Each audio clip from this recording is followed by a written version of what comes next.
নমস্কার, সবাই কেমন আছেন? আশা করি ভালো আছেন। আজকে আমি দুপুরে কি রান্না করলাম চলুন দেখাই। এখানে আছে গরম গরম এক হাঁড়ি ভাত, এখানে আছে অরহরের ডাল। আজকে শনিবার, আমাদের নিরামিষ। ঘন ঘন করে অরহরের ডাল করে নিয়েছি, নিরামিষ কিন্তু ডালটা। ডালে দিয়েছি জিরে ফোড়ন, তেজপাতা ফোড়ন, শুকনো লঙ্কা ফোড়ন, নুন, হলুদ, স্বাদ মতন মিষ্টি, নামানোর সময় একটু ঘি, কাঁচা লঙ্কা দিয়েছি। অরহর ডাল যদি আপনারা নিরামিষ খেতে চান তবে কিন্তু ঘি ফোড়ন দিয়ে আপনি ডালটা করবেন, তাহলে কিন্তু স্বাদ খুব ভালো আসে।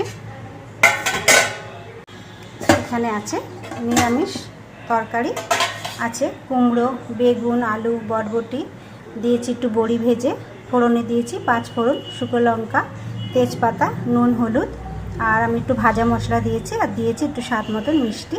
ব্যাস, এই দিয়ে আজকে নিরামিষ তরকারি।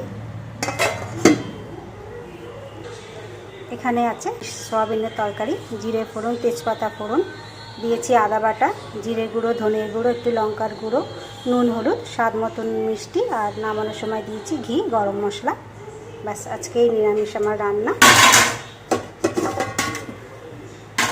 এখানে ডাল, এখানে ভাত, এখানে নিরামিষ তরকারি, পাঁচমিশালি, এটা সয়াবিনের তরকারি। ব্যাস, আজ এই পর্যন্তই। সবাই ভালো থাকবেন, সুস্থ থাকবেন, আবার সবার সঙ্গে পরে দেখা হবে।